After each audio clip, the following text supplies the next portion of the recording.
नमस्कार भक्तों, divine tales में आपका पुनः स्वागत है। अब तक आपने गरुड़ पुराण के उन भयावह नरकों के दर्शन किए जहां कर्म बोलते हैं और आत्मा अपने ही कर्मों का फल भोगती है।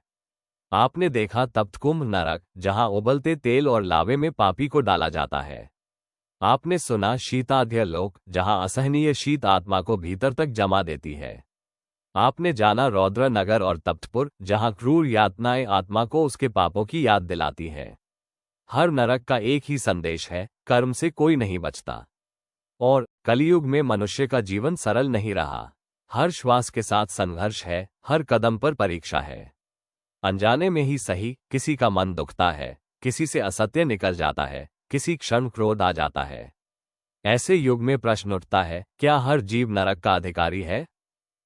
गरुड़ जी ने विनम्र होकर भगवान विष्णु से पूछा, हे प्रभु, जब नरक इतने भयावह है तो जीव इन नरकों में जाने से कैसे बच सकता है?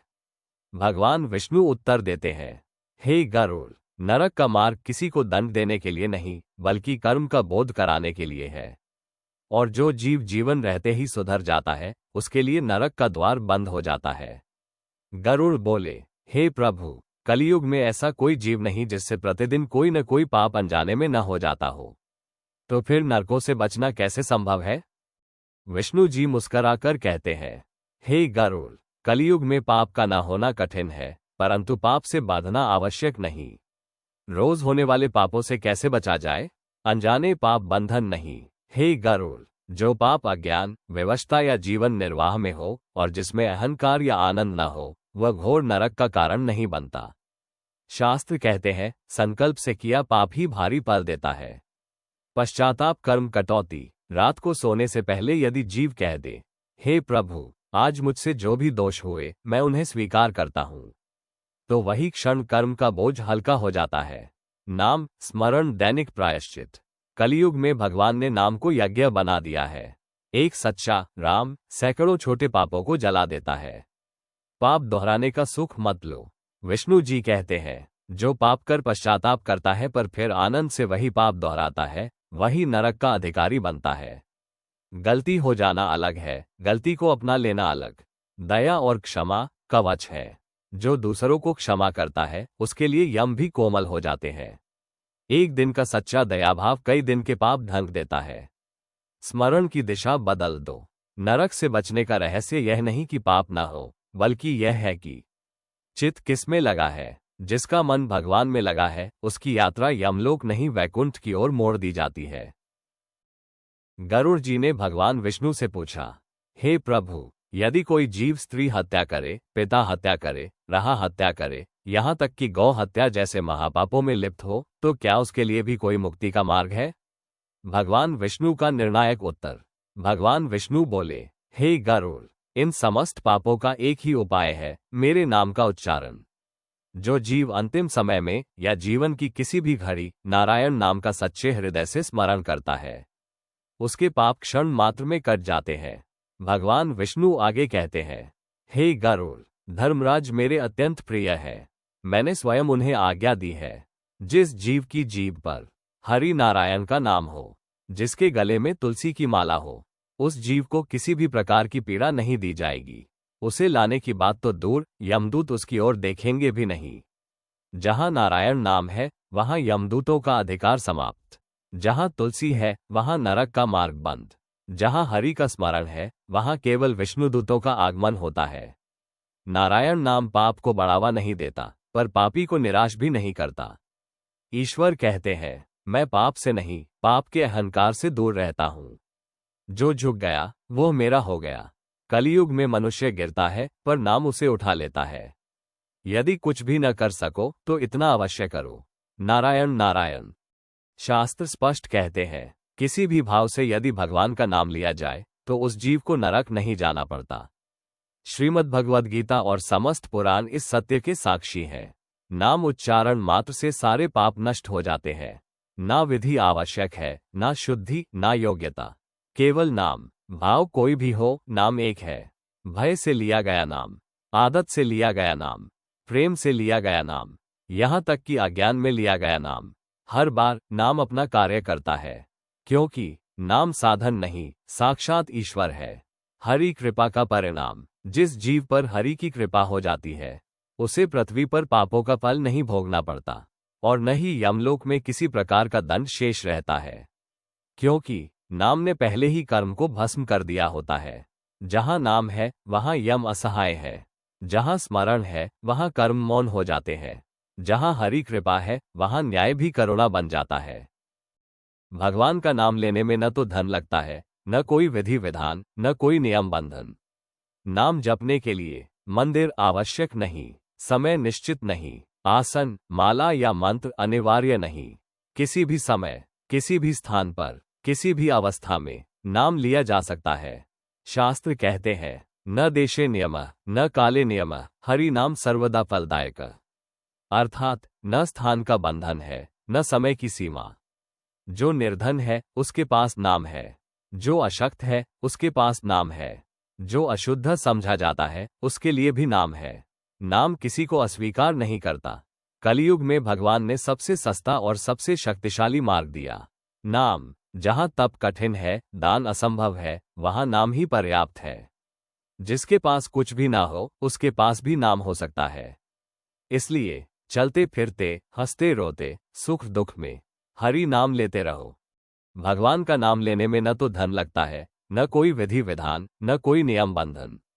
नाम जपने के लिए मंदिर आवश्यक नहीं, समय निश्चित नहीं, आसन, माला या मंत्र अनिवार्य नहीं।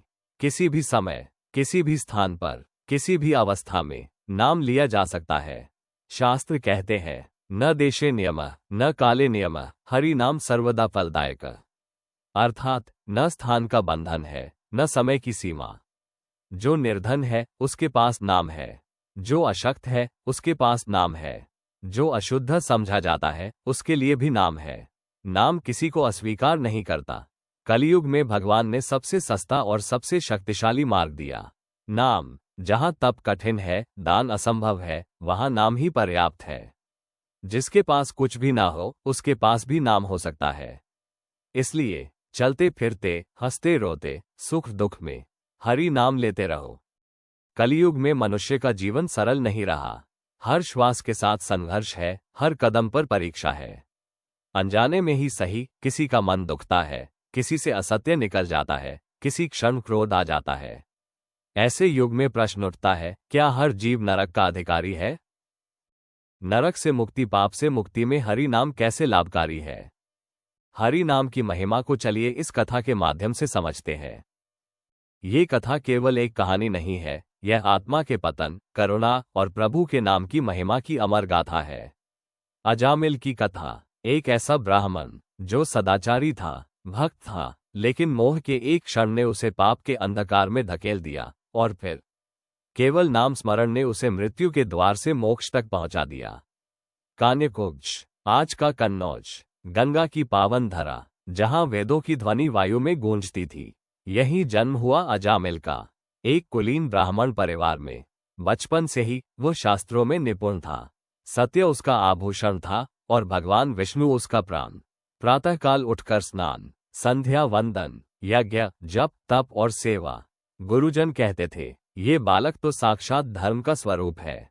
उसका विवाह हुआ एक सुशीला, पतिव्रता स्त्री से। सब कुछ शांत था, पवित्र था, मर्यादित था। पर हे श्रोताओं, धर्म का मार्ग भी एक क्षण में डगमगा सकता है। एक दिन अजामिल वन से पुष्प लेने गया। वहां उसने देखा एक सुंदर वेश्या, हंसी, अलंकार, नेत्रों की चंचलता। उस क्षण विवेक सो गया, स्वयं टूट गया, मोह ने मन को बांध लिया। वो उसे घर ले आया। पत्नी की आंखों में आंसू थे, पर अजामिल का हृदय पत्थर बन चुका था। उसने धर्म त्याग दिया, कुल मर्यादा तोड़ दी, पवित्रता को ठुकरा दिया। अब अजामिल वो नहीं रहा जो था। धन की आवश्यकता बढ़ी और साथ ही पापों का आरंभ। चोरी, धोखा, झूठ, अन्याय, वो सब करता गया। उस वेश्या से उसे संतानें हुई और सबसे छोटा पुत्र, जिसका नाम रखा गया नारायण। ये नाम भाग्य से रखा गया था या प्रभु की योजना थी। अजामिल उस बालक से अत्यंत प्रेम करता था। दिन रात पुकारता, नारायण इधर आओ, नारायण बैठो। उसके मुख से बार बार प्रभु का नाम निकलता रहा, पर भाव नहीं था, भक्ति नहीं थी। फिर भी नाम तो नाम ही होता है। समय आया, शरीर जर्जर हो गया, प्राण डगमगाने लगे। अजामिल मृत्यु शैया पर था। अचानक आकाश कांप उठा। भयानक यमदूत प्रकट हुए, काले शरीर, लाल नेत्र, हाथों में पाश। अजामिल भय से कांप उठा। उसने अंतिम बार पुकारा, नारायण नारायण। जैसे ही नारायण शब्द गूंजा, आकाश दिव्य प्रकाश से भर गया। पीत वस्त्रधारी विष्णुदूत प्रकट हुए। यमदूत ठिठक गए। विष्णुदूत बोले, ये जीव अब तुम्हारा अधिकार नहीं। यमदूत चकित थे। विष्णुदूतों ने कहा, अजामिल ने प्रभु का नाम लिया है, चाहे अनजाने में ही क्यों ना हो। जहां नाम है वहां पाप टिक नहीं सकता। यमदूत लौट गए। अजामिल को नया जीवन मिला। उसने पश्चाताप किया, भक्ति की और अंततः मोक्ष को प्राप्त हुआ। हे श्रोताओं, इस कलियुग में न यज्ञ संभव है, न कठोर तप, केवल नाम स्मरण ही नौक है। किसी भी भाव से लिया गया नाम जीव को भवसागर से पार कर देता है। नारायण नारायण नारायण। भगवान विष्णु गरुड़ से कहते हैं, हे गरुड़, आज मैंने तुम्हें हरि नाम की महिमा बताई, पर एक प्रश्न अब भी शेष है। गरुड़ पूछते हैं, प्रभु, अगर नाम से सब पाप कट जाते हैं तो फिर कई भक्त दुख क्यों भोगते हैं? भगवान विष्णु कहते हैं, हे गरुड़, कुछ कर्म ऐसे होते हैं जो नाम लेने पर भी तुरंत नहीं कटते। कल मैं बताऊंगा कौन से कर्म जीव का पीछा अगले जन्म तक करते हैं, और यह भी कौन सा एक कर्म है जो हरि नाम लेने वाले को भी कठिन परीक्षा में डाल देता है। कल की कथा जरूर सुनना, ये रहस्य सबको जानना चाहिए। अगर आपको ये कथा अच्छी लगी हो तो कृपया वीडियो को लाइक जरूर करें। ऐसी ही सच्ची और शास्त्रों पर आधारित कथाएं रोज सुनने के लिए चैनल को सब्सक्राइब करें। ये कथा उन तक भी पहुंचे जो हरि नाम की महिमा को जानना चाहते हैं, इसलिए शेयर करना न भूलें। कल की कथा बहुत महत्वपूर्ण है, इसलिए बेल आइकॉन दबाना जरूर। हरि नाम का स्मरण करें, जीवन सफल बनाएं। जय श्री हरि।